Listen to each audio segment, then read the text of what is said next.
Hello दोस्तों, आज के इस वीडियो में हम कक्षा 10 के गणित का फर्स्ट चैप्टर वास्तविक संख्याओं के क्वेश्चन नंबर 1 को सॉल्व करेंगे। क्वेश्चन नंबर 1 हमको क्या दिया है कि निम्नलिखित संख्याओं के अभाज्य गुणनखंडों के गुणनफल के रूप में व्यक्त कीजिए। पहला हमको क्या दिया है 140, तो इसका हम क्या करेंगे, अभाज्य गुणनखंड की सहायता से क्या करेंगे, गुणनफल निकालेंगे। तो 140 का निकालेंगे हम लोग, तो क्या करेंगे, 2 से काटे इसको, तो 2 7 14, यानी कितना बचा 70 आ गया। फिर 2 से ये कट जाएगा तो 2 तिहाई 6, एक बचा 10 हो गया, तो 2 पंचे 10। अब जो 35 है, किसी भी संख्या के लास्ट में 5 या 0 आ जाए तो वह संख्या 5 से आसानी से कट सकती है। तो ये 5 से कट जाएगा, तो 5 7 35, और 7 से ये कटेगा तो कितनी बार जाएगा, एक बार। तो हमारा इसका गुणनफल क्या आएगा, 2 इंटू 2 इंटू 5 इंटू 7।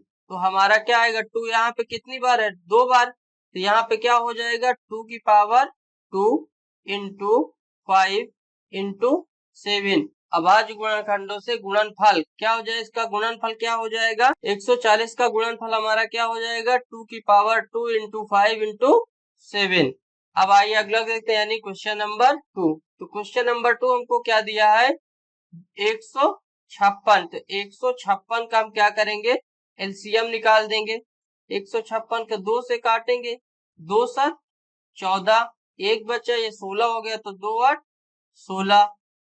ये फिर क्या, 2 से कट जाएगा, 2 तिहाई 6, एक बचा 18, तो 2 9 18। अब क्या हो गया हमारा 39, ये किससे कटेगा, हमारा किससे कटेगा, 3 से कट सकता है, 3 एक कम 3, 3 त्रिकाई 9।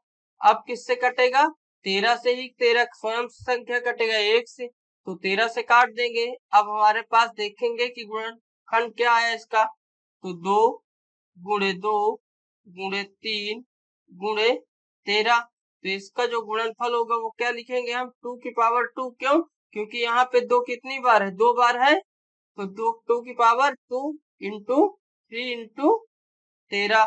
ये हमारा क्या हुआ, क्वेश्चन नंबर पहले के दूसरे का आंसर आ गया। क्वेश्चन नंबर पहले के तीसरे के लिए बढ़ेंगे नेक्स्ट पेज पे। तीसरा क्वेश्चन हमको क्या दिया है, 3825। इसका हमको क्या करना है, अभाज्य गुणनखंडों से क्या करना है, गुणनफल के रूप में इसको लिखना है। तो आइए इसको निकालते, पहले हम क्या निकालेंगे, इसका लासा निकाल लेंगे। 3825। अब हमने आपको बताया था कि जब भी किसी संख्या के लास्ट में 5 हो या 0, तो वह संख्या क्या है, किससे कट जाएगी, 5 से कट सकती है। तो इसको हम क्या करेंगे, 5 से पहले काट देंगे, 5 से काटेंगे तो 5 7 35, 3 बचा, ये हो गया हमारा क्या 32, तो 5 छक्का 30, 2 बचा, ये हो गया 25, तो 5 बचा 25। अभी 5 है तो 5 से फिर काटेंगे इसको, तो 5 एक कम 5, यहाँ पे क्या बचा 2, 2 यहाँ जाएगा तो क्या हो गया 26, तो 5 बचा 25।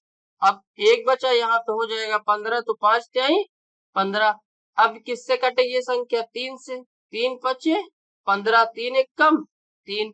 अब जो हमारा 51 है वो किससे कटेगा, तो किससे कट सकता है हमारा, 3 से, 3 एक कम 3, 2 बचा 1, 3 सते 21, 17 आ गया, तो 17 स्वयं से कटेगा 1 से। अब इसका गुणनफल हमको क्या आ गया, 5 गुणे 5 गुणे 3 गुणे 3 गुणे 17। तो इसको हम क्या लिख सकते हैं, 5 की पावर 2, क्योंकि 5 2 बार है, गुणे 3 की पावर 2, क्योंकि 3 भी कितनी बार है, 2 बार, गुणे 17। ये हमारा क्वेश्चन नंबर पहले के तीसरे का आंसर हो जाएगा, 5 की पावर 2 गुणे 3 की पावर 2 गुणे 17। अब हम अगला देखेंगे, पहले का चौथा कितना दिया हमको, 5005। 5005 का हम क्या निकाल लेंगे, एलसीएम निकाल लेंगे। तो 5 से काटेंगे सीधे, 5 एकम 5, 0 0, 5 एकम 5, ये आ गया हमारा। अब हम इसको किससे काट सकते हैं, तो अब हम इसको किससे काटेंगे, 11 से काट सकते हैं, 11 नहीं 99, एक बचा, ये हो गया 11, तो 11 एकम 11। अब हम इसको किससे काट सकते हैं, तो अब ये जो संख्या हमारी है वो किससे कटेगी सीधे, तो किससे, 13 से। 13 सते 91, किससे कटेगी 13 सते 91। अब 7 आ गया, 7 से 7 कैंसिल, तो हमारा गुणनफल जो आएगा वो क्या आएगा 5 गुणे 11 गुणे 13 गुणे 7। ये हमारा क्या होगा क्वेश्चन नंबर पहले के चौथे का आंसर हो जाएगा क्या 5 गुणे 11 गुणे 13 गुणे 7। क्वेश्चन नंबर 5 देखने के लिए हम लोग नेक्स्ट पेज पे बढ़ेंगे। क्वेश्चन नंबर 5 हमको क्या दिया 7429। इसका भी हम क्या करेंगे एलसीएम निकाल लेंगे। सेम किससे काटेंगे पहले इस संख्या को हम किससे काटेंगे 19 से। 19 तिरिक का 54, क्योंकि अगर 4 बार ले रहे हैं तो 19 चौक 76 हो जाएगा और 74 यहाँ पे बचेगा कितना हमारा यहाँ से, तो हमारा यहाँ से क्या बचेगा 17, क्या बचेगा 17 और यहाँ पे 2 है तो कितना हो गया 172 हो गया। तो 19 नियम क्या होता है हमारा 171, तो एक बचा हमारा एक और यहाँ पे क्या है 1, तो एक इधर आएगा तो क्या 19, तो 19 एक कम 19। अब हमारा ये क्या आ गया संख्या 12 आई जोड़ने पे क्या ये हमारी संख्या क्या आएगी 391। तो ये 391 हमारी किससे कटेगी 17 से। 17 दूनी 34, 5 बचेगा, 5 इधर आएगा तो क्या हो जाएगा 51, तो 17 3 51 हो जाएगा हमारा। अब 23 तो स्वयं से कट गया एक से, तो 23 से काटेंगे तो यहाँ पे हमारा गुणनफल क्या आएगा 19 गुणे 17 गुणे 23। ये हमारा क्वेश्चन नंबर पहले के 5वें का आंसर आ जाएगा। तो यहाँ तक क्वेश्चन नंबर 1 हमारा कंप्लीट हुआ।